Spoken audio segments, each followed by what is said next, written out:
السلام عليكم ورحمة الله وبركاته. وأنا جو جامعة دفاع كسر دوادا برنامج كيني تطبق لها ها يعني تطبق دول بإذن كل وذاك شري وحيابها عنو أركو إني أديجا يعني جبا فائدة إنه ليهين تطبقات كان معناتها برنامج كحكو سابسين هي طبعا قضب أو قف والبا ودونيا نلاشة هرمر بلارن إن وكجارة أي تهاي إنه سمية برنامج كان تطبقات كان وحكسو قاطي ويب سايت كفور بس لا يقارنه طبعا كقضب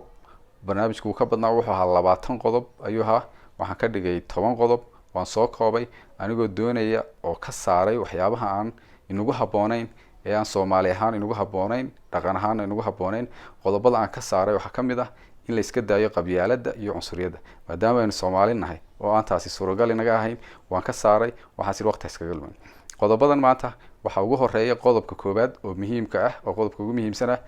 in wuxuu yahay in aad yaraysato isticmaalka telefishanka iyo telefoonka waynu ognahay waqtigeena inta ugu badan waxa qaata television ama filmaan daawano ama social media si aynu u wareejinayno oo runtii waqtigii ugu muhiimsanaa ee aan wax baran lahayn ama waxyaabo kale oo shaqo kaga faa'iideysan lahayn inaga qaata qodobkan waxaan leeyahay iska daayo leeyahay laakiin aan waxaan leeyahay hal la yareeyo oo lagu soo koobo waqti saaca bisaaca saacad ka faa'iideysato oo shaqaysato oo self study samaysato oo wax isbarto iyo saacad entertainment ka dhigto qodobka labaad waxa weeye in aad samaysato ahdaaftaada nolosha qof waliba oo noloshan adduunka ku nooli hadaf buu leeyahay wax buu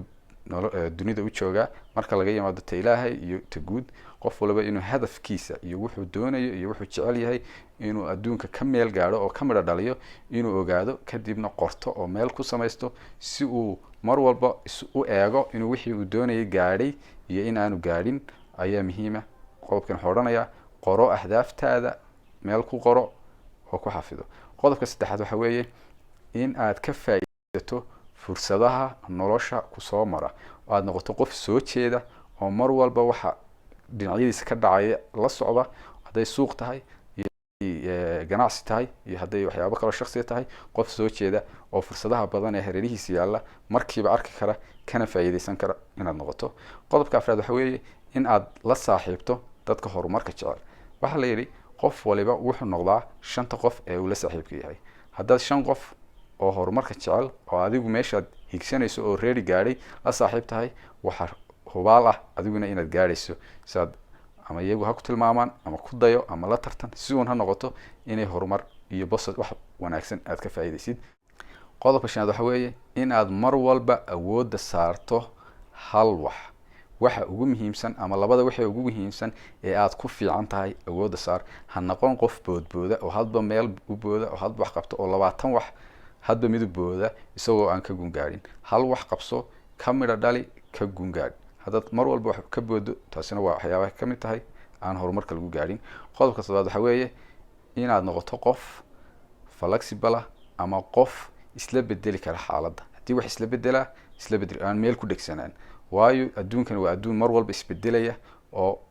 xoog u soconaya oo aanad noqon qof meel ku dhegan oo laga fujin karo waayin shaqada ugu muhiimsan ee ugu adag ugu horqabo mar walba shaqooyinku sida u kala muhiimsan yihiin ee u kala adag yihiin u kala horumarso haddaad subaxii shaqada ugu muhiimsan ee ugu adag ku bilowdo oo iska dhamayso taasi waxay kuu sahlaysaa inaad noqoto qof productive ah oo wax badan qabsada laakiin haddaad ka caajisto ama dib u dhigato shaqooyinka adag waxay kugu keenaysaa stress ama werwer iyo in shaqooyinku isu ka dul fuulaan qodobka ugu dambeeya waxa weeye dhageyso dadku markay wax ku sheegayaan markastoo qof ku sheekeynayo ama uu doonayo inuu wax ku sheego si fiican u dhageyso si xigmad leh u dhageyso ha noqon qof inta badan hadlaya laakiin noqo qof inta badan wax dhageysta si xigmad badan ay ugu korodho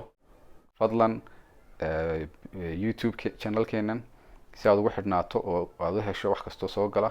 subscribe garee lana share garee asxaabta